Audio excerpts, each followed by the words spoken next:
apresentar a nossa palestrante de hoje, a Prof. Rosilene. Ela é graduada em Medicina Veterinária pelo DESC, com mestrado em Medicina Veterinária pelo UFSM e doutorado em Patologia Molecular pela UNB. Ela ainda tem um pós-doutorado na University of Georgia, que fez em colaboração com o Southeast Poultry Research Laboratory, no Departamento de Agricultura aqui dos Estados Unidos. Em 2011, ela realizou um treinamento teórico prático na rotina de diagnóstico de doenças em aves em Tulare, na Califórnia. Ela é especialista em patologia animal pela ABPV e tem experiência na área de medicina veterinária com ênfase em anatomia patológica animal. E ela atua principalmente nos seguintes temas: então, patomacroscópica, histopatologia e diagnóstico de animais domésticos e silvestres. Atualmente, ela é docente, né, classe da titular da Escola de Veterinária da UFMG, e, além disso, ela orienta no mestrado e no doutorado em pato veterinário. E a principal linha de pesquisa da Prof. Rosilene é a patologia de aves em produção e silvestre, especialmente em doenças infecciosas. Prof, muito obrigada por estar aqui. O pódio é todo teu.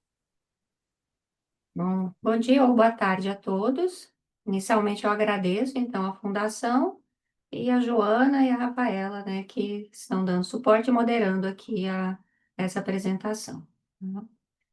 Então, vamos lá. Bom, o tema ele é bastante amplo, então eu fiz um roteiro aqui da apresentação, inicialmente de uma forma mais breve, só a título de introdução, irei falar um pouco da taxonomia, que teve alguma mudança, sobre a origem e evolução do vírus, né, da influenza aviária de alta patogenicidade, um pouco sobre infecção, patogênese, situação atual da influenza no Brasil, distribuição das notificações, né, de casos confirmados, espécies animais acometidas, né, com ênfase aqui no país, e também casos clínicos patológicos com achados macroscópicos e microscópicos que eu tive a oportunidade, então, de acompanhar. Bom, inicialmente, o vírus da influenza, ele pertence à família Orthomyxiviridae, né? Do gênero Alpha-influenza vírus, espécie Alpha-influenza vírus influenza. Então, essa modificação aqui, inicialmente chamávamos como influenza A, influenza B, e bem recentemente houve uma modificação, e o alfa-influenza, então, ele passa a ser chamado de alfa-influenza vírus influenza, né? O beta, ele é o influenza B é beta vírus influenza, então essa modificação, ela consta no site aqui do ICTV, né? E foi uma modificação mais atual.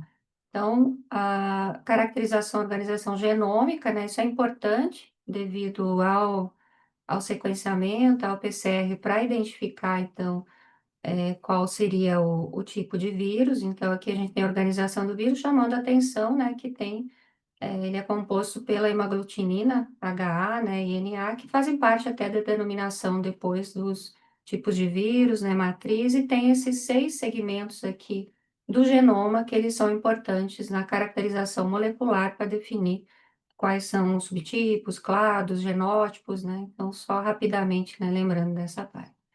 Algumas palavras-chave são importantes quando se fala em influenza, e que nós vamos falar em lesões aqui principalmente, é que o vírus ele tem a característica de ser transmitido ou de ser adquirido via inalação, né? Ou também por ingestão. Então, o sistema mucosa respiratório, epitélio respiratório e o epitélio gastrointestinal são locais importantes onde tem receptores para o ácido ciálico, né, que já é conhecido como na mucosa nasal em aves, é o principal local de replicação do vírus e onde existe uma abundância maior sobre esses receptores, né, e com isso tem uma distribuição viral para o ambiente pelas fezes e secreções respiratórias, né, que torna esse vírus, então, altamente infectante, né. Brevemente, aqui da patogenicidade, o que determina esse vírus de ser menos virulento ou mais virulento, ou chamado, né, de vírus de baixa patogenicidade e alta patogenicidade, seria, né, no momento, então, que ele se liga a esse receptor ciálico, para entrar na célula. E aquele componente que eu comentei anteriormente, que é a hemaglutinina, né, que é uma proteína de superfície, que seria, antes de infectar o animal, né, ela está como H0, aquele componente, então, a partir do momento que as proteases, principalmente a tripsina, que existe em abundância, então, tanto no sistema respiratório como digestivo das aves, faz essa quebra, né? Pode originar nessa sequência de aminoácidos, e com isso, né, tem os vírus de baixa patogenicidade, né? E os vírus de alta patogenicidade, então, depende de outras proteases, como a furina, que existem em diversos tecidos, né? E que, ao quebrar, né, em H1, H2, vai gerar formar aqui uma outra sequência de aminoácidos, né? E que isso torna, né, essas estípies altamente patogênicas. Então, vale a pena fazer uma leitura sobre essa parte da patogênese nesse periódico aqui, que foi publicado em 2020, em 2005, mas que nos faz entender um pouquinho melhor, né, sobre a distribuição desse vírus nos tecidos dos diferentes hospedeiros, né, e também com relação a adaptações, né. Com relação à origem e distribuição geográfica, há cerca de 20 anos, mais ou menos, esse, uma linhagem, né, do vírus de alta patogenicidade, vou usar a sigla aqui em português, o H5, ele vindo de um ganso, da região, então, sul da Ásia, né, ele passou a infectar aves domésticas dessa região, e provocando surtos, né. Essa linhagem, que foi chamada como GSD-GD, por causa desse ganso e dessa localização aqui, foi responsável por uma mortalidade, né, muito alta em aves selvagens, né, que é descrito aqui por esse autor. O início, então, da diversificação viral, ele ocorre principalmente, né, com o gene hemaglutinina e levou à criação de múltiplos clados e principalmente se destacou esse clado aqui e depois, em 2014, o clado, então, 2.3.4.4b, que teve uma expansão geográfica e também de hospedeiros, se adaptando em outros hospedeiros. Em 2021, então, da Ásia foi para a Europa, África, América do Norte, depois América do Sul, e em 2023 também já é descrito na Antártida, né? Com base em vários artigos que descrevem essa evolução do vírus, essa distribuição geográfica, né? Construir essa linha do tempo para entender um pouquinho melhor. Então, primeiramente, e eu estou falando desse clado aqui, dentro do H5N1, principalmente, porque esse é o vírus que surgiu, né, e que chegou aqui no Brasil. Então, um pouquinho da história dessa evolução iniciou, então, em 2013, né, que foi identificado e caracterizado em patos domésticos, né. Em 2014 já apareceu na Coreia do Sul, em 2016 em aves selvagens, ainda como H5N6, né. 2016 também já, então, já chegou na Europa, Oriente Médio, tá, ainda na Ásia. Na Europa, em 2016 e 2017, foram descritos 1.207 surtos em aves domésticas, 1.590 eventos de mortalidade, e aqui com H5N8. Já na Holanda, em 2020, tá, teve uma ascensão muito grande, galinhas e aves selvagens, agora já com H5N1, que foi um período, então, epidêmico, com 2.000 surtos em 37 países europeus, com mais de 40 milhões de aves mortas. Então, foi bem expressivo esse período aqui da influenza, com H5, já com H5N1, com essa modificação da neuraminidase aqui, já não mais N8, mas esse N1. Na Europa, em 2021 a 22, foi um período epidêmico com eventos de recombinação, então foram descritos 19 genótipos relacionados ao H5N1, e depois disso ele fez, em 2021, já começou essa migração, né, transatlântica para o Canadá, inicialmente. Eles descrevem, então, essa migração de gaivotas da Islândia e também atingindo aves domésticas, né. Posteriormente, então, na América do Norte, mais especificamente nos Estados Unidos, o H5N1 também do Pacífico, mas aí já caracterizando 11 genótipos nesse período aqui do H5N1. Agosto de 2023, com 7.152 aves selvagens, então essa quantidade aqui, com essa quantidade, 5 milhões já de aves domésticas, então foi um surto bastante expressivo também. E na América do Sul, aí no final de 2022, atingindo América Central e depois América do Sul, principalmente, né, os países de Peru e Chile, atingindo aves migratórias, aquáticas e também mamíferos marinhos já. No Brasil, em 2023, chegando aqui mais ou menos em março de 2023, também nesse período, logo depois na Argentina, Uruguai, né, essa mesma estirpe, atingindo aves domésticos, selvagens, né, migratórias e mamíferos marinhos, né, que foi bastante importante aqui nesse período, né, com grande eventos de mortalidade, muito de dezenas de animais mortos, né, em toda a costa e também atingindo, né, do Chile, Peru, Argentina, né. E é esse trabalho aqui, que é uma revisão da Carnacki, publicada em 2024, ela traz esse gráfico aqui com os diferentes clados que surgiram, né, ao longo do tempo, mas como se destacou o genótipo, o clado 2.3, né, ponto 4, 4B, que está aqui em azul. Então, essa predominância aqui desde 2019 até dezembro de 2023, como ele predominou frente a esses outros clados aqui. E à medida que passava de 2020, né, até 2023, ele foi predominando e continua no ano 2024, né, e 2025. Em 2023, no Chile e Peru, né, também atingiu pinguins com 10% de mortalidade. E esse trabalho aqui, não encontrei publicações desses países dos pinguins, mas esse trabalho aqui do Reino Unido, ele traz, agora em 2025, um surto, né, também com esse clado aqui em pinguins no Reino Unido, de cativeiro, caracterizando lesões, então, muito graves, mostrando a sensibilidade dessa espécie a esse estirpe também. Esse trabalho aqui vale a pena também a leitura, porque ele traz um pouco mais de detalhes com relação a anos anteriores, né, de forma mais resumida, e destaca aqui clados, né, que depois também foi se destacando o clado, né, que hoje está aqui no Brasil, né, na América Central, do Sul, e predomina, né, em todos esses países, né. E aí, a partir de então de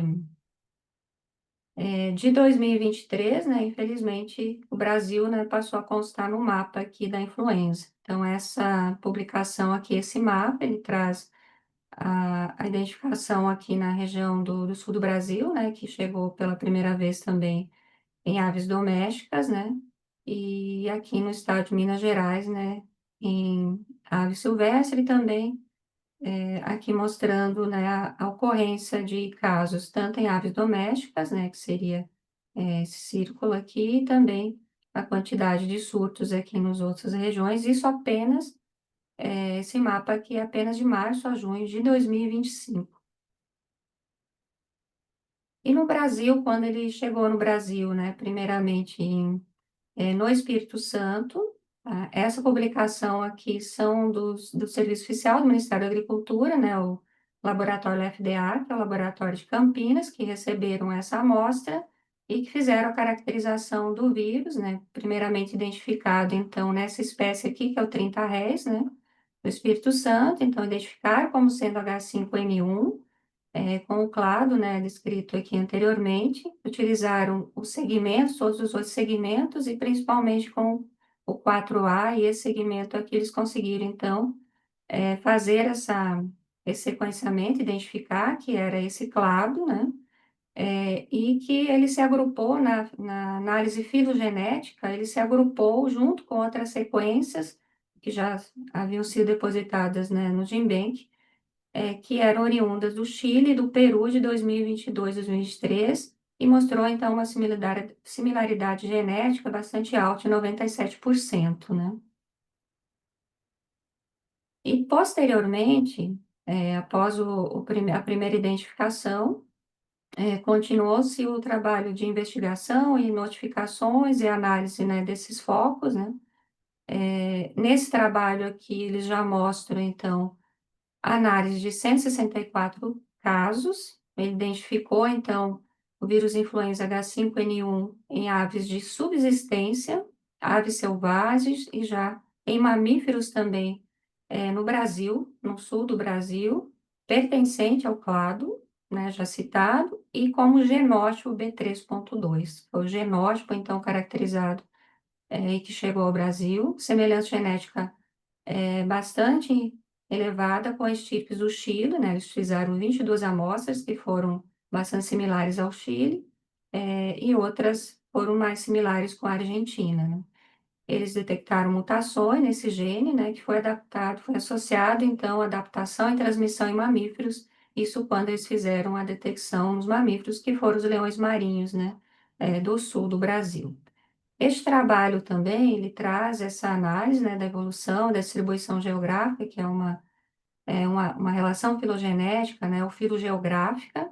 Então, eles mostram que esse caminho, né, do vírus para a América do Norte e depois a chegada nos países da América Central, América do Sul, e possivelmente, né, desses países aqui, esse vírus disseminou, então, para o litoral aqui, inicialmente, né, o próximo ao litoral do Brasil, e que sugere, né, que esse vírus vindo dos Estados Unidos, a partir da Europa e da Ásia, circulou, né, no continente americano, né, se acreditava sempre que chegaria mais, né, por esse caminho aqui, né, mas aparentemente, né, por esse lado, e aí se distribuiu. E esse outro mapa aqui, eles mostram as espécies, né, que foram em outro slide, vou mostrar quais são as espécies, já aparecendo aqui a galinha, né, então, se concentrou, claro, atingindo bastante espécies, né, migratórias ou residentes também, algumas residentes aqui do Brasil, e também uma ave de subsistência aqui na região de Bonito, Mato Grosso, né, que foi o local mais distante aqui dos estados que ficam próximo ao litoral, né. Então, nesse estudo mostra essa distribuição. Até o momento, isso aqui é do site do mapa, até o momento foram 185 investigações com resultado laboratorial positivo para o vírus influenza de alta patogenicidade. E aqui destacando os principais estados, né, Espírito Santo, Rio de Janeiro, Rio Grande do Sul e São Paulo, e com 30 réis, o Atobá, né, que são espécies, né, comuns nesses locais. E aqui também destaca a doença Newcastle, que é um diferencial importante da influenza, né, que com um surto aqui. Aqui mostra, com esse gráfico, nós temos os focos por categoria. Então, o que está em vermelho aqui mostra os resultados, então, os focos, né, com resultado positivo para o vírus de alta patogenicidade.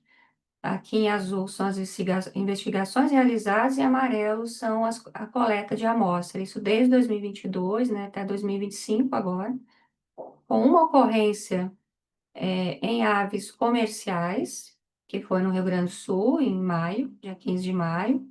Em aves não comerciais, a primeira foi em 27/6, né, em junho, e aves silvestres, né, a primeira, em 15/5, na verdade, 2023, eu falei março antes, na verdade, maio de 2023, com 172, né, até o momento. Detalhando um pouquinho mais as aves, né, acometidas, incluindo algumas aves, né, que são residentes aqui, que não são somente migratórias, né, então, e que foi feita a notificação e consta oficialmente, então, diagnosticadas, né, com o vírus de alta patogenicidade, com H5N1 e o clado já citado, né? Então, da América do Sul, o Brasil, né, que comunicou oficialmente, né, em aves domésticas, né? Era até o momento. Agora, ontem, 19, ocorreu uma notificação na Argentina desse vírus de alta patogenicidade, chegando também em aves comerciais na Argentina. Em aves de cativeiro, também chamadas de ornamentais, como cisne, né, as diferentes espécies de cisne, ganso, pavão, patos também foram detectadas, né, principalmente, né, em propriedades com lagoas que contém marreco também. Zoológico do Rio Grande do Sul, que é aves aquáticas, não encontrei muita informação sobre o tipo de aves, principalmente que chama de aves aquáticas desse trabalho, né. De Brasília também um pato e um pombo. Chama atenção aqui para as detecções desse vírus em João de Barro, que é uma ave que ela existe em todo o território, né, nacional, é a ave nacional aqui da Argentina, também presente na Bolívia, né? Esse pato aqui, que é o pato irerê, que ele também é bastante disseminado e que aqui em Minas Gerais, né, foi feita detecção positiva, né, desse pato, e chamando atenção para os mamíferos, né, que foi o momento que teve a adaptação, né, para um novo hospedeiro. Então, a gente tem a foca sul-americana, né, que seria, e o leão marinho sul-americano, que foi nesse leão aqui que foi identificado em Santa Catarina, foi identificado o vírus, né, em Santa Catarina e no sul do Rio Grande do Sul. Então, quando a gente acessa o mapa, isso aqui, ele é atualizado, então, constantemente. Nós vemos aqui o estado de Minas Gerais, mostrando aqui aves silvestres, né? E também já aparecendo aves não comerciais, mas aves de subsistência.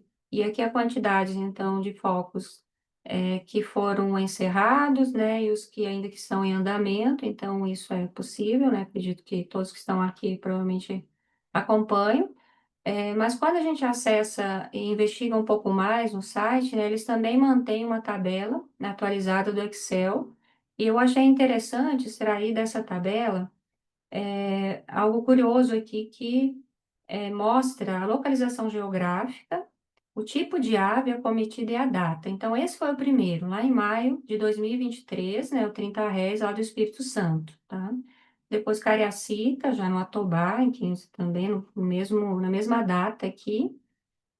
Já em junho, apareceu em ave doméstica de subsistência no Espírito Santo, nessa outra cidade, depois em Bonito, já em 16/9, em setembro de 2023.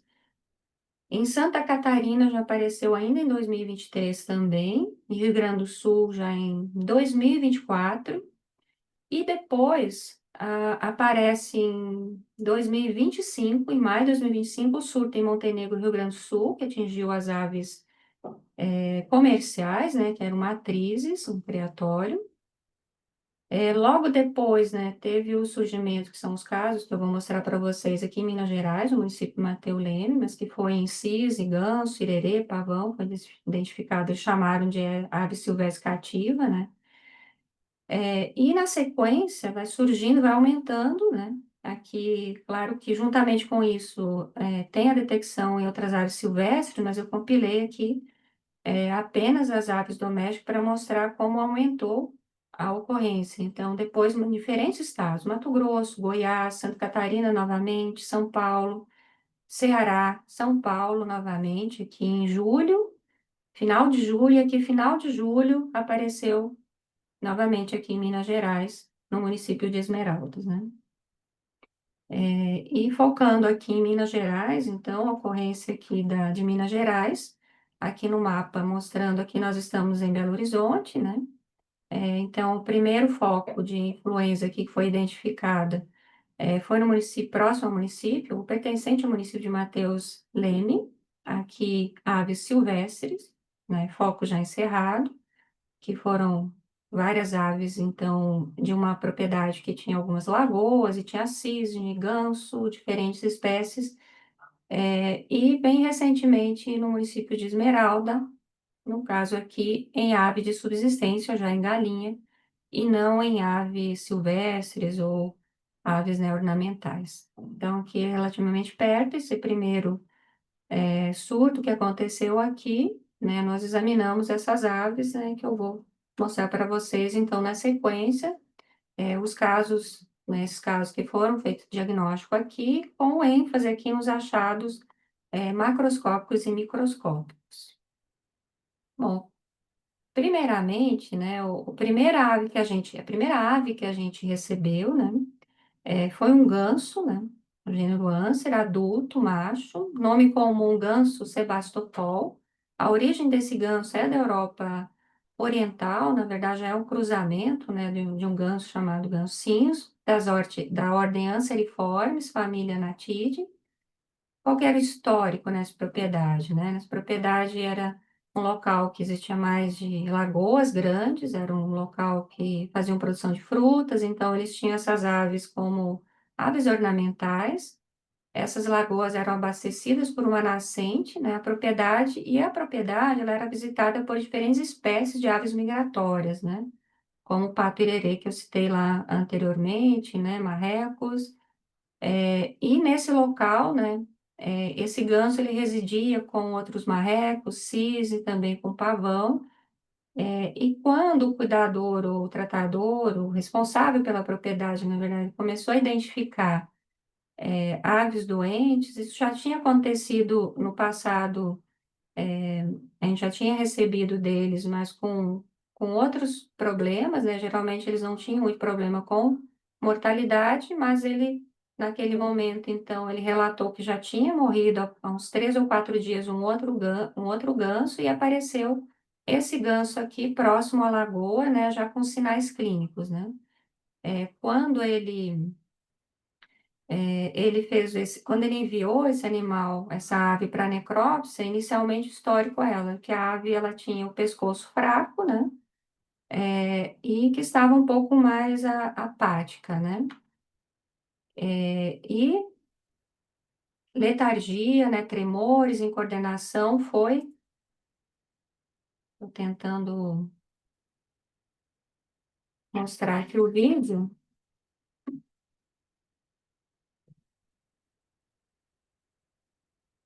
Então, posteriormente, até nós recebemos esse vídeo que mostra esses sinais de tremores, ele já não tinha capacidade de se manter, né, em estação, ele foi retirado da lagoa e ele foi acondicionado numa gaiola com lâmpada, com aquecimento, né, e ele morreu depois dos sinais, a descrição é que ele morreu em aproximadamente a morte acontecia em torno de 2 ou no máximo 3 dias, né.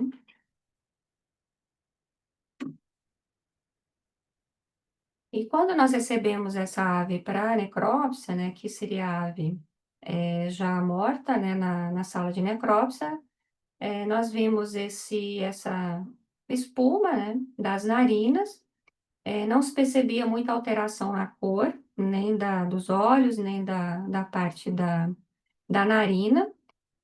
O que se percebeu no exame macroscópico foi alguns pontos, na verdade 2 ou 3 pontos vermelhos interpretados como hemorragia, nessa região aqui, né, dos membros, mais especificamente nessa área aqui, umas áreas um pouco mais vermelhas, né. Ele já estava com algumas horas após a morte, então ele já tinha autólise, né, mas o que chamou atenção durante a necrópsia, aqui nós temos, né, ao rebater a pele, nós vemos a musculatura com essa cor vermelha escura bem intensa, tanto a musculatura peitoral como a musculatura aqui dos membros, né? Ao retirar aqui a parte do externo, ao corte também, essa musculatura intensamente vermelha, né? E o quadro macroscópico que mais chamava atenção era de uma congestão generalizada. Esse foi macroscopicamente o principal achado, tá? Detalhando um pouco melhor as alterações, né, aqui a musculatura, aqui nós vemos o coração, o saco pericárdico, aqui mostrando o epicárdio aberto. Não vimos alterações macroscópicas, né, no coração. O fígado ele estava também algumas áreas mais vermelhas, aparentemente algumas áreas com alguns pontos levemente amarelos, mas muito pouco perceptíveis, durante a necrópsia, né. Aqui aparece um pouquinho do pâncreas também, o intestino, né. E microscopicamente, o que foi identificado, que é a imagem microscópica do fígado, são essas áreas aqui que eram multifocais, aleatórias, de perda já de hepatócitos, necrose, exsudação de fibrina, algumas células como linfócitos, macrófagos, né. E isso nos permitiu, então, fazer um diagnóstico morfológico aqui de fígado, hepatite fibrinonecrótica, né, linfocitária, que eram os linfócitos que permaneciam, que eram visualizados aqui junto com essa área de necrose, né, multifocal aleatória, que era tanto, né, próximo à área portal como próximo à área centrolobular. Nessas regiões aqui do espaço porta também nós vemos linfócitos, mas lembrando que na ave isso é normal, mas além dessa área, então, está um pouco mais evidente, se via linfoblastos aqui, em maior número e alguns plasmócitos também, alguns pequenos focos, mas muito discretos de linfócitos, né, próximo dessas áreas, de necrose. E uma hiperemia também bastante intensa. Essa outra imagem aqui mostra um espaço porta aqui nessa região com necrose nessa área, com fibrina, a gente pode ver as áreas de fibrina, né, e total perda aqui dos hepatócitos, e se estende do espaço portal, do espaço porta a outra, né, que também caracteriza, então, algumas áreas tinham também essa distribuição da necrose com exsudação de fibrina em ponte. Mas era uma alteração considerada ainda moderada, não muito intensa. Novamente aqui para a macroscopia, chamando a atenção aqui na cavidade celomática, aqui mais na parte do intestino, e aqui eu estou mostrando, eu acho que eu perdi aqui o apontador, aqui novamente, mostrando aqui a parte das alças intestinais, né, próximo ao duodeno, e aqui o pâncreas, e nós vemos aqui uma área mais vermelha. A imagem, ela não está tão aproximada, que permite nós vermos pequenos pontos, mas muito pequenos aqui, em outras regiões do pâncreas, né, sugerindo hemorragia. Então, o diagnóstico macroscópico aqui foi de pâncreas, hemorragias multifocais, mas ainda consideradas discretas, né, pelo tamanho e pela quantidade. Então, macroscopicamente, esses foram os achados, né, que chamaram a atenção, mas esses achados, né, nós prestamos atenção, principalmente, né, começamos a prestar mais atenção, principalmente pâncreas, né, até depois da histopatologia. Então, no momento da necrópsia desse animal, pela congestão generalizada e aquela informação inicial de, né, pescoço fraco, né, nos fez pensar no diagnóstico diferencial que ocorre nessas aves aquáticas, que é o botulismo, né? Vocês devem ter pensado isso também, né? Que seria um diagnóstico diferencial importante. Mas eu destaco nessas alterações de fígado e de pâncreas, que inicialmente muito leves, mas que chamam a atenção aqui quando a gente visualiza essa imagem, né? Então, aqui aproximando um pouquinho mais, destacando um pouco mais essa parte, né, do pâncreas, né? E microscopicamente, nós vemos, então, essas áreas do pâncreas, aqui histologicamente é o pâncreas, então mostrando, vou até tinha um momento aqui, mostrando ilhotas aqui, ilhotas não, ácidos, né, que estão normais, e essa área aqui nós vemos extravasamento de hemácios, ou seja, hemorragia, e já perdeu a arquitetura, né, dos ácidos pancreáticos e se visualiza apenas núcleos piquinóticos ou células, né, seria a parte em necrose com hemorragia aqui do pâncreas, né? Então, aqui, o diagnóstico foi de pancreatite, né, necrohemorrágica heterofílica. O aumento aqui não permite visualizar muito bem, mas tem alguns linfócitos aqui, raros heterófilos, né, nessa região aqui. E essa outra imagem seria de outras regiões do pâncreas, nós vemos aqui o ducto do pâncreas, e algumas áreas que têm uma afinidade tintorial menor comparada com as outras aqui. Essas áreas aqui, elas caracterizam, então, degeneração multifocal aqualescente. Então, nas áreas onde tinha hemorragia, foi possível ver necrose, e nas outras predominou um pouco mais degeneração das células acinárias do pâncreas do que necessariamente necrose, né? Com relação ao pulmão, ele tinha um pouco de embebição hemoglobínica já pós-morte, né, pelo grau de Altores, como nós vemos aqui nessa imagem, tá? Que aproximando, a gente vê novamente aqui o alporte, a musculatura, um vermelho bem intenso. Não vimos alterações nos sacos aéreos, então, ao abrir a cavidade, que os sacos aéreos estavam normais, e apenas alguns pontos, né? Aqui a imagem não está muito boa, mas aqui tem o coração, os lobos pulmonares, aqui tem um pouco de coágulo que é pela retirada, aqui língua, né, traqueia, mas tinham alguns pontos vermelhos aqui no parênquima que chamou a atenção. E ao analisar histologicamente o pulmão, a evidência histológica maior era hiperemia, mas ao aproximar e percorrer as diferentes secções que foram feitas, então, do pulmão, nós vimos aqui ao redor de vasos extravasamento de líquido mais eosinofílico, né, ou de plasma, na verdade, que caracterizando edema. Próximo dessas áreas, a gente vê alguns núcleos piquinóticos, né, que já nos fazem pensar em alguma necrose, alguns linfócitos aqui. Aqui, inicialmente, o diagnóstico morfológico e histológico foi de hiperemia, né, com edema aqui perivascular.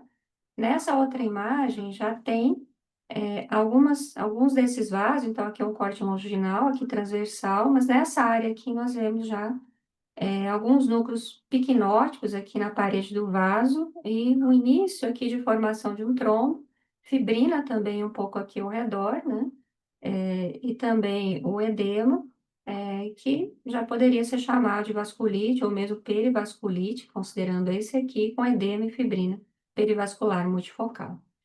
E na necrópsia chamou atenção também a hiperemia nesses vasos, né, bem evidentes aqui no encéfalo. Então, aqui seria o crânio, né, que foi tirada a calota craniana, né, com os dois hemisférios cerebrais, aqui o cerebelo. Nessa imagem aqui dá para ver, além da hiperemia, tem alguns pontos muito pequenos aqui de petequias, aqui uma equimose, que foi interpretada, né, como hemorragia, diagnóstico morfológico. Aqui foi de hiperemia difusa, acentuada, com petequias multifocais discretas. Aqui a visão dorsal, então, do encéfalo.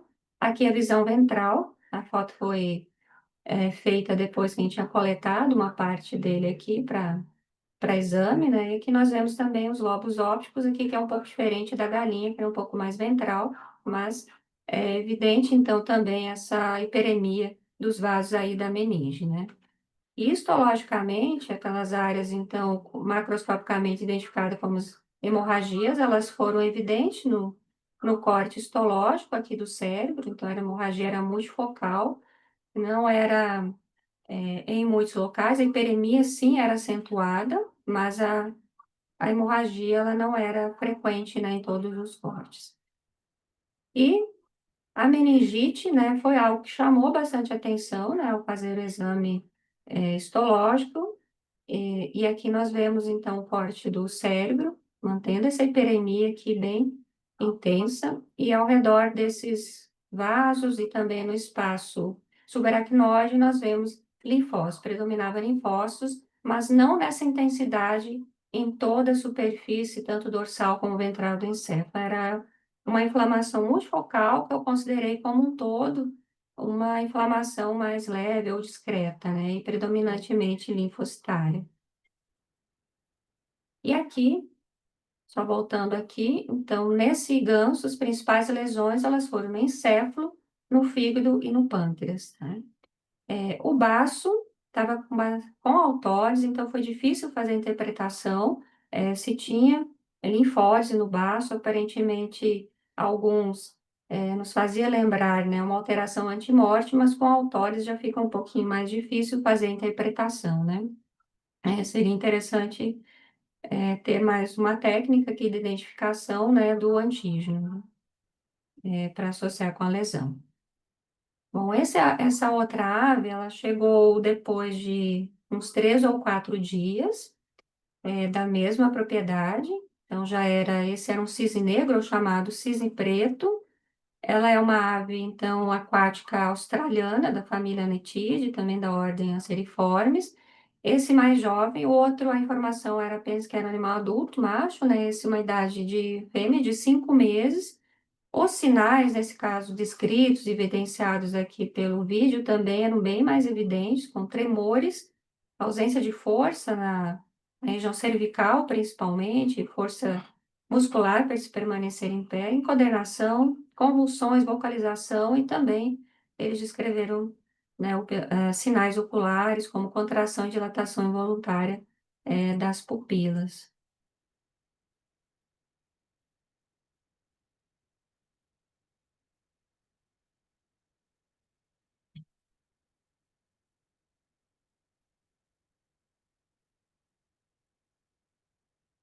Então, esses eram os sinais clínicos, né, que caracterizando já um quadro convulsivo.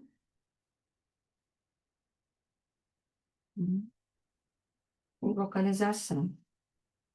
E na mesma gaiola, o histórico era o mesmo, né? Eles perceberam esse animal doente, próximo à lagoa, levaram esse animal para uma gaiola, e nesse local, né, ele é, continuou com os sinais que se agravaram e morreram rapidamente, em cerca de 2 dias, né? Aqui seria a imagem macroscópica, então, do cisne.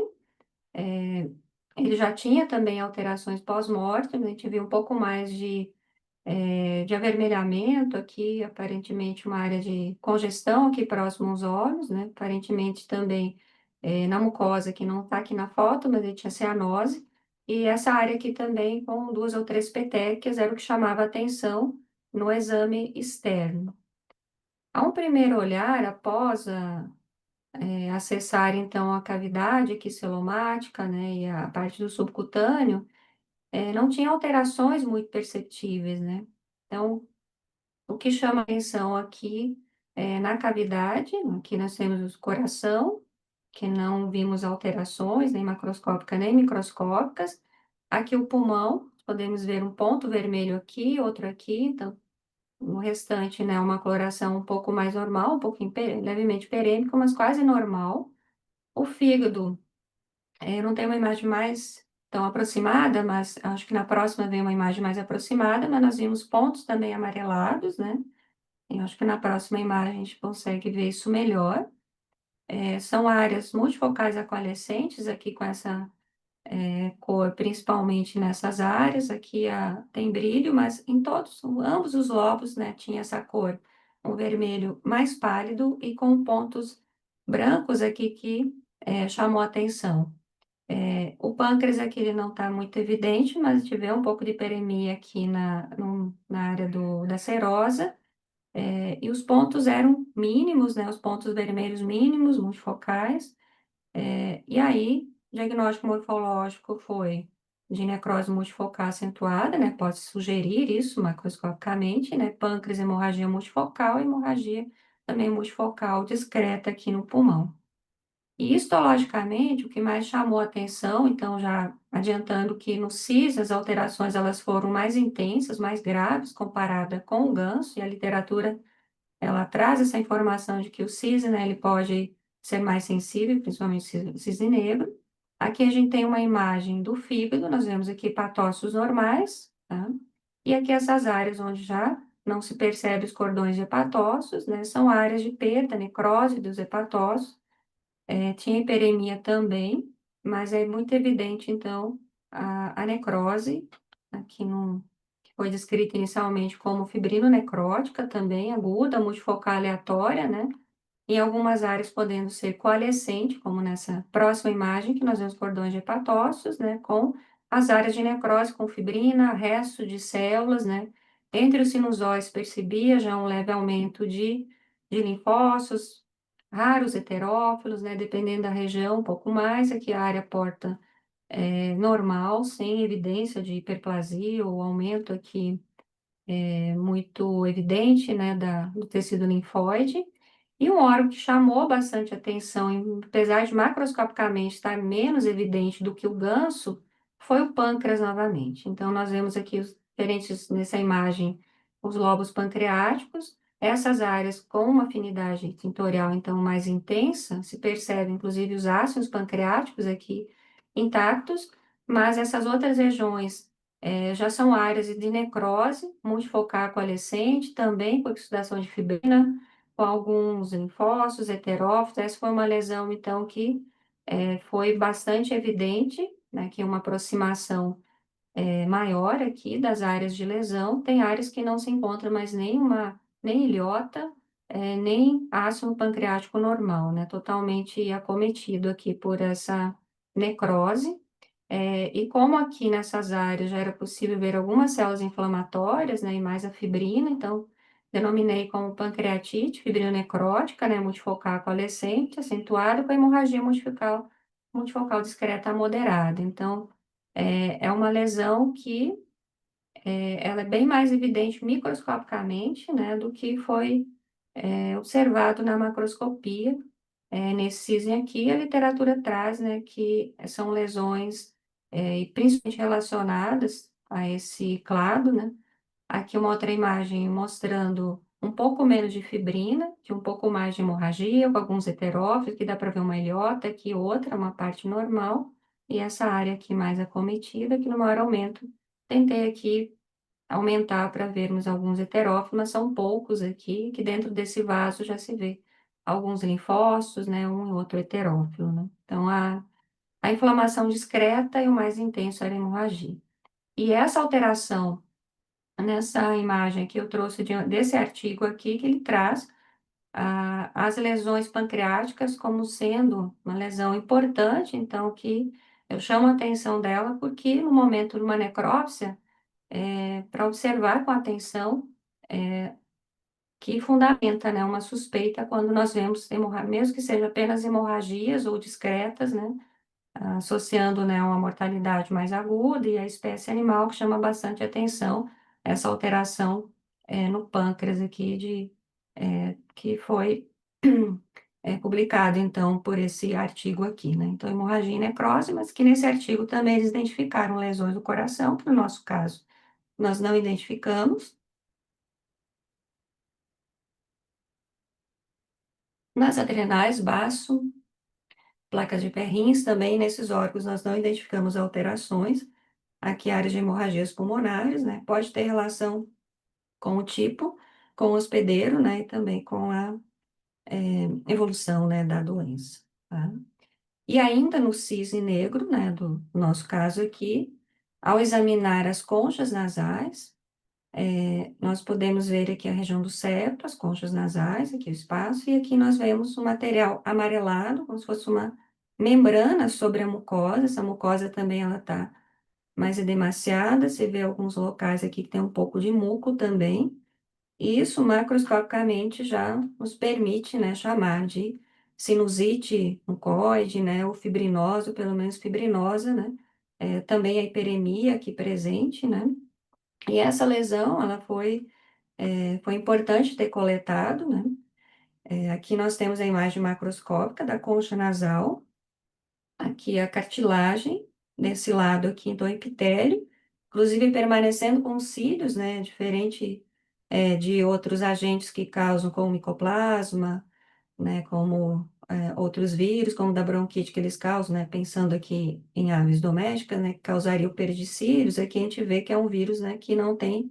a patogênese, né, ele consegue passar, né, atravessar, internalizar a célula, mas ele causa lesão principalmente aqui na região subepitelial. E o que nós vemos aqui são áreas tem um pouco de hemorragia, um pouco de células inflamatórias, mas chama mais atenção esse extravasamento de fibrina, e relacionada aqui a esses vasos da submucosa. Nessa área aqui também hemácias, então hemorragia e fibrina foram as alterações mais importantes aqui das conchas nasais, aqui aproximando um pouco mais, mostrando aqui o epitélio com cílios, extravasamento de hemácias aqui subepitelial, caracterizando a hemorragia, também esse material fibrilário eosinofílio caracteriza a fibrina aqui um pouco de alguns heterófilos, né?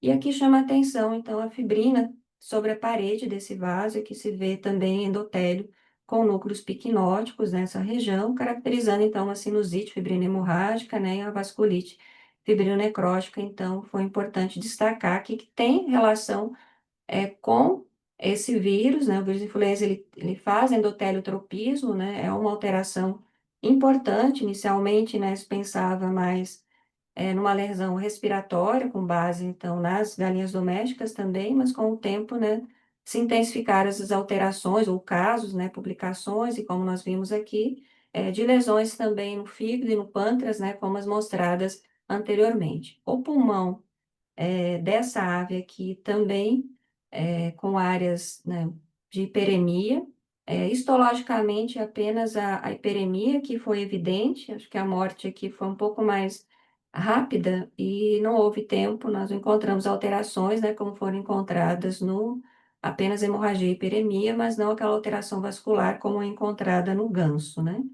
Eh, e aqui eu trago uma imagem que eu acho que ela é importante, né, de ser comparada com a literatura, embora não seja de ganso ou de cisne, mas esse trabalho aqui, recentemente, ele traz a infecção natural, em pinguins com o mesmo vírus, né, claro, só que aqui no caso do Reino Unido, e eles fizeram imunistoquímica. Então, o que destaca, aqui em marrom, né, aqui na histologia, podemos ver a hiperemia ao redor desse vaso aqui entre o septo, algumas células inflamatórias, mas em quantidade aqui bem leve. E aqui a marcação marrom, esse anticorpo aqui é pela nucleoproteína do vírus, então mostra a marcação no endotélio desse vaso e também aqui nos pneumócitos, então caracterizando uma distribuição bem intensa, né, do vírus no sistema respiratório. E aí outros trabalhos nesses animais, né, nessas aves também, em cisne ou em ave doméstica, destacam essa disseminação do vírus. Ainda no cisne negro, né? Nós vemos aqui, temos a imagem do encéfalo, ainda com a dura mater, né? Após a retirada da calota craniana, que a gente vê alguns pontos vermelhos, mas aqui ainda na dura mater. Aqui, após a remoção da dura mater, é possível ver esses vasos, então, bem preenchidos aqui com sangue, com a cor mais arterial, né? Representando aqui uma hiperemia mais ativa. E alguns pontos, mas muito pequenos, tamanho da cabeça do alfinete, caracterizam então petecas, tanto no cerebelo, como nos hemisférios aqui cerebrais dessa ave, caracterizando uma hiperemia difusa, né, com algumas petequias. E histologicamente, no cérebro dessa ave, nós vimos aqui está aracnoide, o vaso, aqui a pia mater, e no espaço aracnoide, o mais próximo aos vasos, alguns linfócitos, né, plasmócitos, mas uma quantidade muito pequena, né, comparada com o ganso. Então, esse tinha alterações neurológicas mais intensas, mas a inflamação, comparando com o ganso, ela foi bem menor, caracterizando, né, um quadro bem mais agudo, mais severo nessa ave. Chama bastante atenção, quando a gente olha no microscópio, todos os vasos, né, repletos de hemácias, né, e chama atenção, então, era uma meningite, né, linfocitária, aqui com relação ao diagnóstico morfológico, tá, multifocal, mais no cérebro do que no cerebelo, mas chama atenção também com relação aos vasos. Então, nós encontramos vasos com trombos, com microtrombos, né? Nós vemos nesse aqui, nesse também aqui numa fase inicial, no vaso menor, numa arteríola, com núcleos piquinóticos aqui do endotélio, então caracterizando já a necrose do endotélio com trombose. Devido à autólise, foi muito difícil a avaliação dos neurônios. Aqui a gente vê um neurônio normal, com núcleo, com nucleolo bem evidente, né? Alguns neurônios escuros relacionados à autólise, né? Mas um ou outro neurônio se percebia um pouquinho mais de condensação eosinofílica do citoplasma, esse aqui aparentemente com um núcleo um pouquinho piquinótico, né? Então, existe a descrição do neurotropismo também, desse vírus, desse clado. Nesse caso, nos nossos casos, nós não temos não foi possível ainda obter uma análise pela imunistoquímica, né? No momento assim, da necrópsia foi feito a notificação, foi feito a coleta pelo serviço, né? Junto com o agente veterinário oficial, e essas amostras foram enviadas para o Laboratório Federal de Diagnóstico em Campinas, onde eles fizeram a detecção cerca de 2 dias depois. Então, o diagnóstico foi confirmado como vírus da influenza de alta patogenicidade. Posteriormente, o RNA, desculpa, dessas amostras foram enviadas para outro laboratório também federal, onde fizeram o sequenciamento e caracterizaram como sendo de alta patogenicidade, o H5N1, o clado, então, já citado anteriormente, e que foi o responsável, né, por esse surto aqui em Minas Gerais, né? E aqui, detalhando um pouquinho melhor, né, a alteração que acontece, que pode acontecer no encéfalo, tem esse trabalho aqui, que foi publicado ainda em 2008, mas que eles fizeram um estudo experimental com H5N1, que é a linhagem ainda asiática, né, tanto foi feita a infecção tanto em cisne como em gansos. Para cada grupo foram 5 animais por grupo, né, usaram 4 espécies de cisne, 2 espécies de ganso, aqui está errado, seria 2 espécies de ganso. 2 gansos sobreviveram, mostrando, e aqui eles relacionam que os cisnes, né, eles têm uma sensibilidade, suscetibilidade maior ao vírus, e é desse trabalho aqui que eles descrevem encefalite, né, um ganso que sobreviveu, também com necrose de neurônios, né, mas nas demais aves, eles mostraram, então, a marcação, aqui imunistoquímica, no caso aqui em vermelho, né, que é do corte do encéfalo, com o endotélio marcado em vermelho, caracterizando a presença do vírus aqui, e essa outra imagem mostrando os neurônios, tanto o núcleo como o citoplasma, fortemente marcado, caracterizando esse neurotropismo, né, por esse vírus aqui, da linhagem do ganso, né, que foi a linhagem, né, que inicialmente originou depois o ciclado, né? Então, tanto o ganso como o cinza selvagem são altamente suscetíveis a esse ciclado, né, que foi o diagnosticado aqui no Brasil. Anteriormente, né, também mostraram tropismo por tecidos respiratórios entéricos e nervosos com H5N8, né, que eram um outro subtipo, né, circulando nesse tempo, com lesões do fígado, pâncreas, então sempre, mesmo com esse outro tipo de vírus, também tem-se as lesões do fígado no pâncreas, aqui eles estendem também para pulmão e coração, né, que foi a descrição aqui em 2022, né, desse outro trabalho, que é uma referência também importante de ser consultada, né, para quem tem interesse em estudar um pouco mais sobre esse vírus, né. Em casos naturais, então, em gansos domésticos no Reino Unido, eles têm esse trabalho aqui, publicado também agora em 2022, e que reforça também a ocorrência da necrose pancreática como um achado constante, né, nesses animais, tá? E esse trabalho também, aqui eu achei interessante trazer essa imagem aqui, porque ele mostra que tanto em galinha, perus, né, e outras espécies, como a predominância das lesões pancreáticas, mas aqui também eles mostram, principalmente aqui em galinhas, perus, né, uma quantidade bem predomina, né, a ocorrência de necrose esplênica, né, esse aqui é um trabalho mais de exame macroscópico, né, do Reino Unido, e a necrose hepática, né, mais presente aqui no Peru. Então, existe diferença na distribuição das lesões entre os hospedeiros, infelizmente nem todos os trabalhos mostram a macroscopia e a microscopia, né, mas é bem importante, né, sabermos essas diferenças, porque essas lesões e esses achados, né, nos ajudam a suspeitar, no momento da necrópsia, né, para fazer a coleta de forma adequada e a notificação, né, tudo que é necessário. Bom, e aí recentemente, no final de julho, essas imagens aqui eu esqueci de colocar aqui escrito, foram cedidas pelos veterinários do Instituto Mineiro aqui Agropecuário, Serviço Veterinário Oficial do Estado, aqui de Minas Gerais. Houve a notificação de um surto no final, dia 26, 24, na verdade, de julho. Foi um período que muitos estavam de férias ou recesso, né, da universidade. Essas imagens aqui eu recebi depois, e nós vemos o vírus, o mesmo vírus, né, que foi identificado e que está lá no mapa que eu mostrei anteriormente, como a ocorrência do surto em ave doméstica, né, em Minas Gerais, e no caso aqui atingindo aves de subsistência. Naquela data lá foram 13 coletas de aves mortas ou aves com sinais.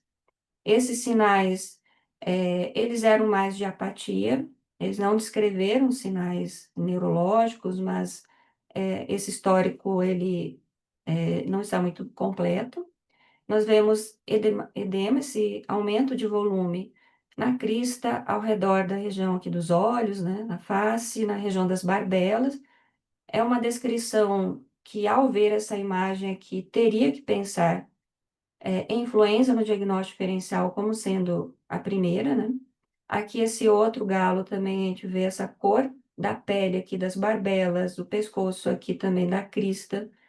Tem um vídeo dele que mostra ele andando até normalmente, mas com esse edema e esse inchaço. Infelizmente, não foram coletados na época, o serviço oficial, então, não coletou para essa patologia, também não nos avisou, né? Eu tenho parceria com eles há algum tempo, mas teve uma troca, né, no momento de transição, do responsável, né, por essas notificações e atendimento aos focos, e aí acabou ficando esquecida a parte da patologia, infelizmente, né? Então, são essas imagens que eles cederam, né, os que enviaram.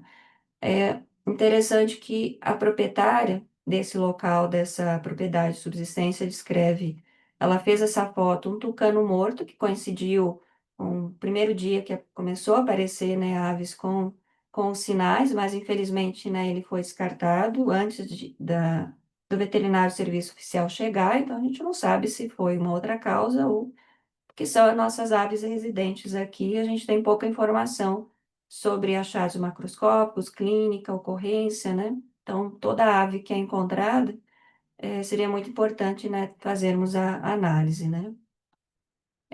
E aí, no caso, foram 3 galinhas positivas para o vírus, né, de alta patogenicidade. E comparando com essas imagens aqui publicadas no site da Cornell University, né? Então, a descrição da cianose, da cor vermelha, né? Na verdade, a edema já com hemorragia, que é material gelatinoso, hemorragia, né? No subcutâneo. Destaco aqui a lesão no pâncreas também em galinhas, né? Aqui no caso em galinhas de produção, né? Mas que é muito parecida com galinhas de fundo de quintal. Essas áreas de hemorragia aqui, essas áreas de hemorragia, né, elas fazem pensar também na doença Newcastle, que é um diagnóstico diferencial, e outra doença notificação, né? Essas hemorragias nesse local, e aqui também nos fazem pensar, né? Como diagnóstico diferencial é importante, a doença de Newcastle, mas ambas são de identificação imediata, só na suspeita, né? Então, ao vermos alterações como essa, nós temos que pensar em influenza, um caso aqui Newcastle, e deve ser notificado o Serviço Veterinário Oficial para a coleta de amostras, né, envio ao laboratório oficial de diagnóstico. Outras alterações ou lesões escritas, né, em galinhas seria hemorragias, né, na forma de petequias também nos pulmões, a hiperemia. Na traqueia pode aparecer algumas alterações vasculares, mas também já com um pouco de fibrina, que já nos faz pensar em outros diferenciais, né, como laringotraqueite, como bronquite, né? Então, o diagnóstico diferencial, a lista de diagnósticos diferenciais, ela é bem importante, mas ela vai afunilando à medida que nós temos o conjunto de alterações macroscópicas, né? E os achados, né, clínicos, evolução da doença, né, epidemiologia. E aqui os diagnósticos diferenciais, né, bastante importante para mixovírus, né? Próprio botulismo, intoxicação também são importantes. É, Também aqui em Pato, a descrição de alterações aqui que comparando com a literatura, né, também um outro trabalho que descreve achados macroscópicos, hemorragias aqui no tecido adiposo em galinha, aqui em Pato, né, mostrando as hemorragias do proventrico como um achado importante nessas aves, né, que nos faz suspeitar. Aqui já do H5, anteriormente, desculpa, aqui do H5N1, aqui já do H5N2 é um outro trabalho que mostra necrose pancreática, as alterações, né, de hemorragia na crista, na barbela, ao redor do olho, né, que é hemorragia no pulmão, e também lesões esplênicas, já o baço bem aumentado, né, que não foi uma alteração encontrada, né, nos nossos casos. E aí eu chamo a atenção aqui também para esse trabalho, né, indicação é um trabalho também do estudo do Brasil. Aqui tem os virologistas como a Clarice Durigon, a professora Helena Laje da Unesp, né, que eles fizeram um trabalho em toda a costa, mais alguns de Florianópolis, né, tem um grupo grande aqui que pesquisaram tanto em aves marinhas como no leão marinho, e eles identificaram, então, a positividade. Infelizmente, também não tem descrição macroscópica por mortalidade, e coleta de amostra na forma de SUAB, e aí de 5 animais, consequencialmente, identificaram esse clado, né, o 2.3.4.4b, né, e o genótipo B3.2, que é o genótipo, né, identificado também nas aves. E essa detecção aqui também, nesse trabalho, né, aí essa detecção aqui foi no trabalho anterior,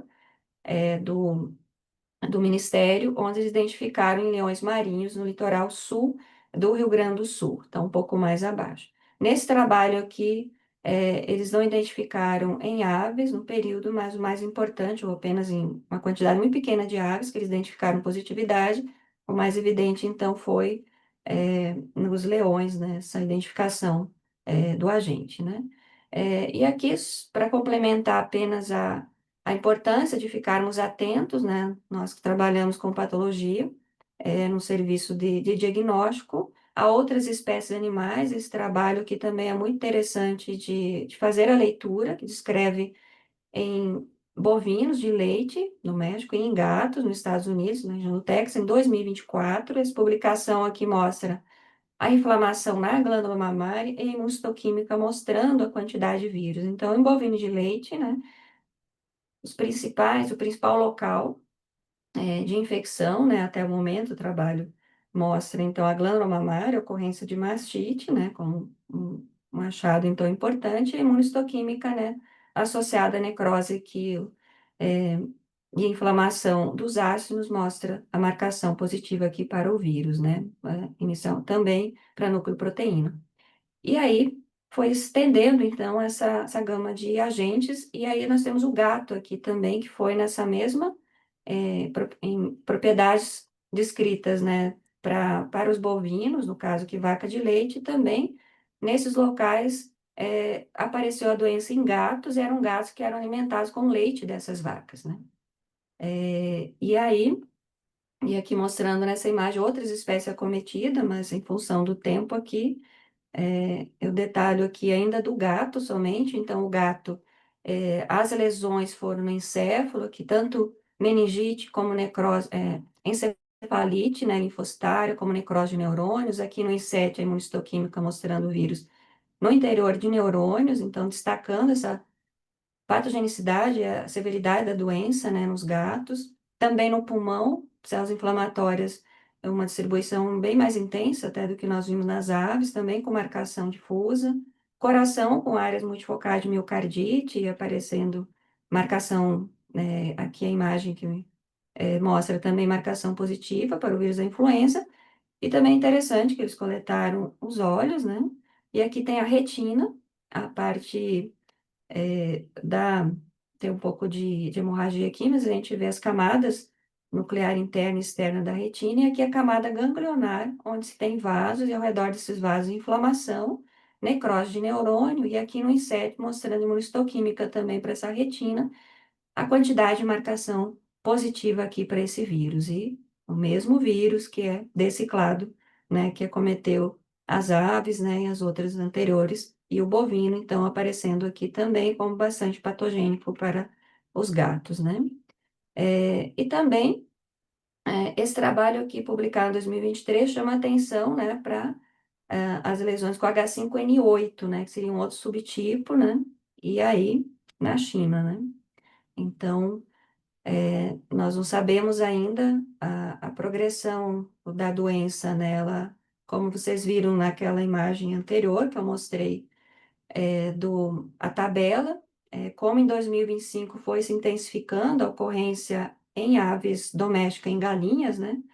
Em galinhas, aves não comerciais, mas foi aparecendo focos, né? Muito mais em 2025 do que em 2024, né?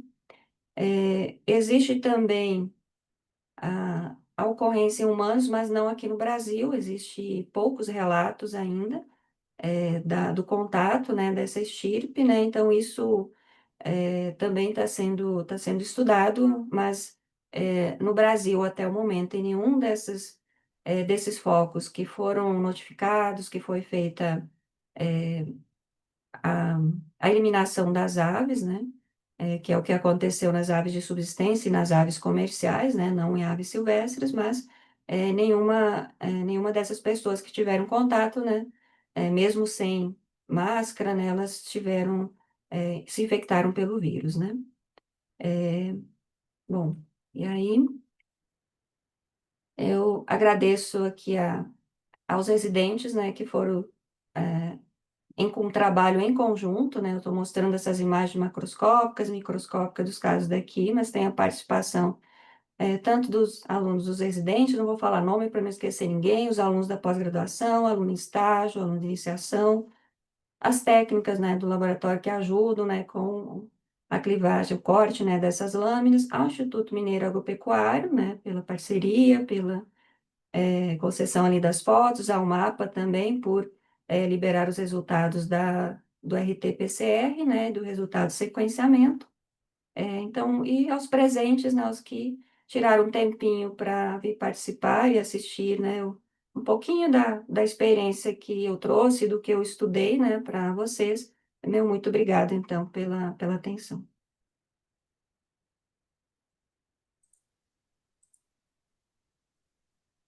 Obrigada, prof. Aqui o nosso chat está cheio de gente dizendo, agradecendo o tempo. Eu vejo uma perguntinha aqui no nosso Q&A a prof. Aline Viotti, que está sempre presente aqui com a gente. Ela primeiro te agradeceu pela palestra, são lindos os casos e imagens. Então, com relação ao recebimento do cisne e do ganso, quem trouxe para ti foi o IMA ou o proprietário?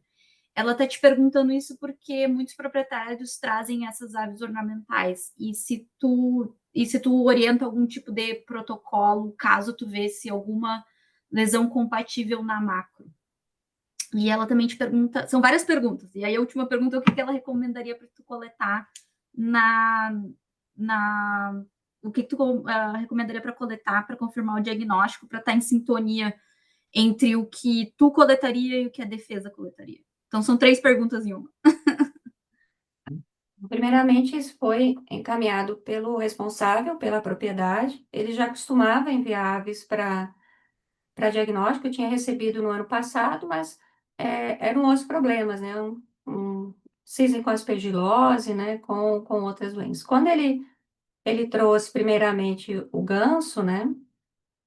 A gente não tinha muitas evidências, aquela quadro congestiva, eu coloquei como diagnóstico diferencial botulismo, né? Mas fiquei em contato, né, os residentes, em contato com ele para saber do quadro clínico melhor. E aí, quando eu recebi o vídeo com os sinais, com os tremores, eu já gelei, né? Então, eu já, eu já acho que isso já não é botulismo e é algo muito mais grave, né? E na sequência já teve o outro animal, né? E quando é, eu chamei com relação à pergunta, né? Eu coletei tudo para histopatologia. Infelizmente, do ganso, nós não coletamos as conchas nasais, né? É apenas o cisne, mas a recomendação é a coleta para histologia de tudo. E no caso ao suspeitar, eu chamei, que é o correto, é chamar o serviço veterinário oficial. Então, os veterinários chegaram e junto nós fizemos a necrópsia, eles fizeram a coleta e foi encaminhado imediatamente, então, ao LFDA. E nesse momento, então, durante a necrópsia, né, isso a gente já tinha estabelecido que sempre com máscara, a gente não estava fazendo mais necrópsia de aves sem máscara, né, também com cuidado com a eliminação, né, o descarte dessas carcaças, a gente tem o serviço de incineração, né, e desinfecção da sala, então, na suspeita mais forte foi o segundo, nós esperamos, né, nenhum aluno da graduação, nada, a gente fechou a sala, né, teve todo o cuidado depois com a parte de isolar, identificar que era uma carcaça, né, e seus órgãos que tinha que ir direto para incineração, que não podia de jeito nenhum, né, ir para outro local, e usando toda a desinfecção possível, todos os EPIs, né, possíveis foram utilizados, né, e a partir disso, né, a gente não faz nenhuma necrópsia sem e eventualmente a gente recebe aves mortas muito autorizadas, então eu faço a coleta, a não ser que tenha alguma notificação de mais mortalidade ou sinal clínico, né? Eu chamo o IMA, depois daquela a gente não teve mais nenhuma, né? Com uma evidência tão forte, né? A gente recebe aves mortas com frequência, mas aí segue um protocolo para proteger, né? Quem está em contato aí, coletando sempre tudo, eu coleto também e congelo, mas até o momento nós não tivemos mais nenhum caso, nenhuma suspeita forte assim. Mas é muito importante a gente ter lembrar de quais são as lesões, porque durante a necrópsia, às vezes ela chega sem histórico, às vezes chega congelada, às vezes chega com sinais muito pouco, com autólise, né? Então tem que ficar muito atento, né, para identificar alterações que poderiam levantar essa suspeita, né? E principalmente a espécie de aves, mas a gente tem que ficar atento também às outras que foram identificadas ainda, né? Também. Obrigada pela Entendi. pergunta, Aline. Não sei se esclareci. Eu tenho uma pergunta, na verdade, eu acho que meio que é só para pegar o gancho da prof. Aline. Nesses casos, vocês recomendam alguma coisa aos proprietários ou isso já é serviço do serviço oficial? Isso já é o serviço especial. A partir do momento que teve a suspeita, aquela propriedade é interditada, é bem tenso, né? Isso é bem tenso, porque muitas vezes o proprietário ele briga com a gente por causa da notificação, que o serviço veterinário vai na propriedade. ele interdita a propriedade, né? Também a Secretaria de Saúde, né, acompanha, nós fomos acompanhados, todo mundo que teve contato com a ave, nós fomos acompanhados durante 10 dias, né? Por telefone, nós fomos acompanhados, né? Na propriedade também, o serviço de saúde e o serviço oficial, ele reúne, né, junto com o Ministério também para definir as medidas, né? Feito um raio de 3 quilômetros até 10 quilômetros, né? Nesse local tinha, dentro do raio de 7 quilômetros, tinha uma granja comercial, então foi feito uma força-tarefa que foram mais de 10 dias para felizmente não tiveram, né, novos surtos, né, nesse raio. E as aves, né, só apenas as aves que eram galinhas, né, que foram eutanasiadas. As demais é muito difícil, porque não existe, né, eutanásia, nesse caso aqui de influenza, para animais, né, silvestres ou que migram. Não vai resolver o problema, né? Então, as demais aves, elas foram mantidas, né? As aves livres, né, que estavam naquele ambiente, né? Mas seguindo sob vigilância, né? Muito obrigada, prof. Muito obrigada. Que a prof. Aline também agradece. A gente tem outra pergunta, se IAP é sempre feito, sempre o agente etiológico associado é o H5N1, ou tem diferença dentro dessas estirpes, dessas espécies, né? Eu até mostrei, né? Tem esse aqui que é o H5N8, né? Esse outro que é o H5N1 do gato, né? Mas anteriormente eu coloquei algum aqui como esse H5N2. Então, no Brasil, até o momento, tá? A identificação é desse clado aqui, que é o mesmo, né? Que foi identificado na América do Norte. Então, não tem outra identificação no Brasil, né? Com relação a vírus de influenza de alta patogenicidade, é o H5N1. Mas, se você procurar a literatura, você encontra, como essas imagens aqui que eu mostrei anteriormente, né? Outras, a gente tem, né, do H5N8, parece ser um vírus importante agora, que foi a última imagem que eu mostrei, né? Então, né, devemos ficar atentos e sempre, né, é feita a coleta oficial e sempre é feita a caracterização molecular, né? Isso é muito importante para a parte de vigilância mesmo, né, das regiões ou do país, né? Perfeito. A gente tem mais um tempo para uma última perguntinha aqui. Uma das pessoas da nossa audiência pergunta que caso tu faças a necrópsia, mas não tem nenhum histórico, nenhum sinal sugestivo, e aí acaba que tu só vê na micro, que seria sugestivo de influenza, como é que tu atua nesses casos? Aí depende muito de onde que veio essa ave, que tipo de ave é. Mas é sempre recomendada a notificação imediata, né? Suspeitou de influenza, isso consta na legislação, né? Você pode, inclusive, né, pelo nosso conselho aqui, até sofrer penalidade se você não fizer a notificação. É obrigação, né, como proprietário, como médico veterinário, de fazer a notificação, né, se identificar algo suspeito, né?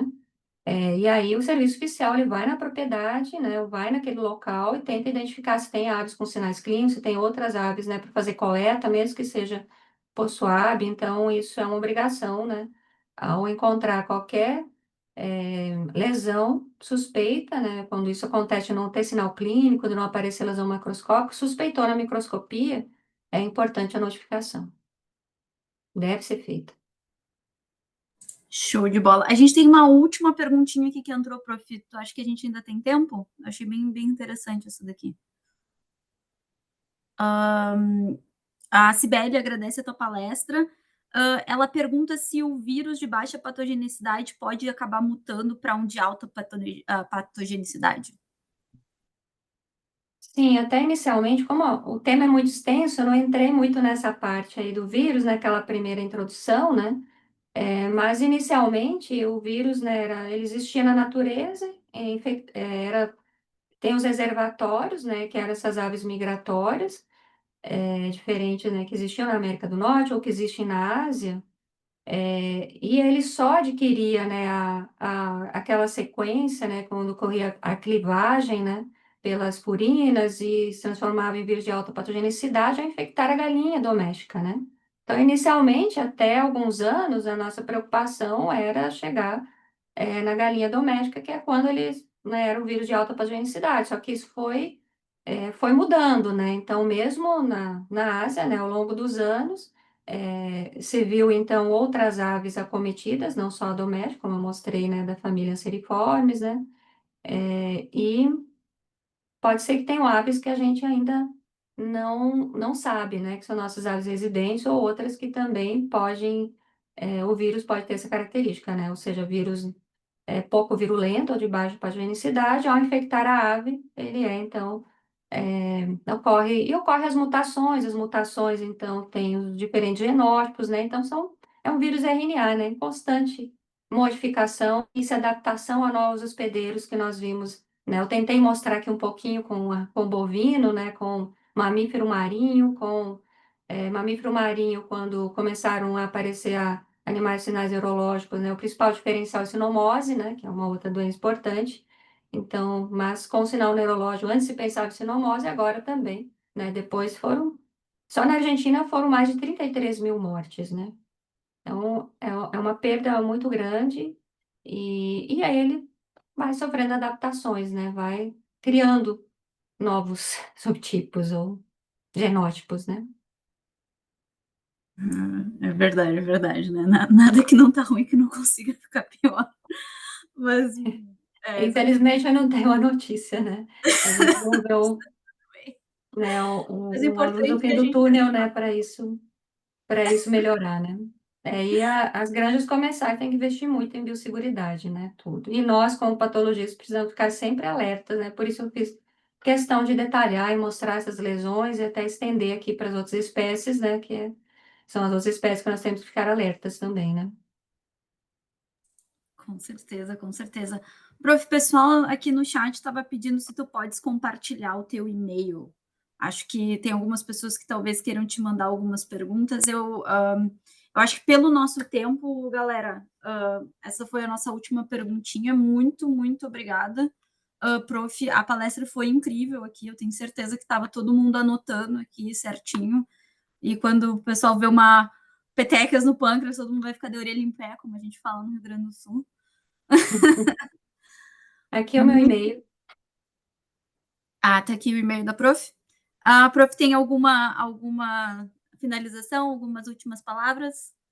Só agradecer a Joana pela intermediação, pela moderação, né, pelo contato, né, pelo cuidado aí, para a gente conseguir acessar, né, e compartilhar aqui a apresentação, né.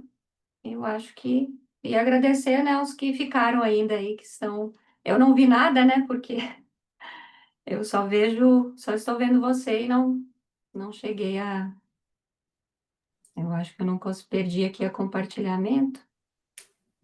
A prof teve um pico de audiência de 87 pessoas, então, assim, na minha experiência, é uma das que teve maior Ibope, se é que ainda existe Ibope, né? Mas tivemos um grande Ibope aqui. Ah, obrigada. Então, a gente quer agradecer como fundação, muito, muito obrigada, prof, foi sensacional, assim, tu nos pegou pela mão e nos levou para esse caminho da influenza que eu sei que é bem, bem difícil às vezes, porque às vezes a gente não quer suspeitar da influenza, mas infelizmente é uma realidade agora, né, e é uma doença de É, notificação obrigatória. Então, muito, muito obrigada por basicamente explicar para a gente, assim, ó, o beabá de como chama, quem chama, suspeitou, tem que chamar o uhum. serviço social. Eu Muito, muito consegui obrigada. consegui acessar o chat aqui, a Kátia, ela comentou, né, o ideal seria fazer em cabine, mas nem sempre a gente tem essa possibilidade, muitas vezes é lá no campo mesmo, né, então o ideal nem sempre é o que é possível, mas obrigada pelo comentário, esqueci de fazer esse comentário, né.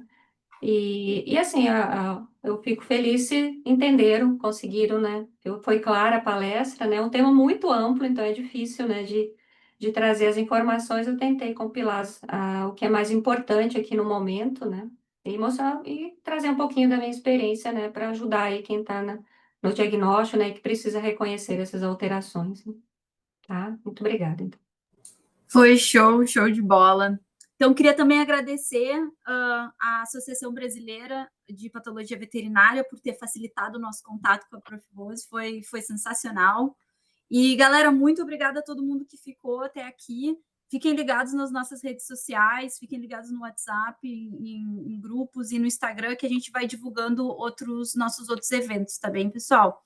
Muito obrigada, prof. Rosilene, foi sensacional. E, de novo, eu espero te ver por aqui novamente. Obrigada pela palestra, foi massa demais.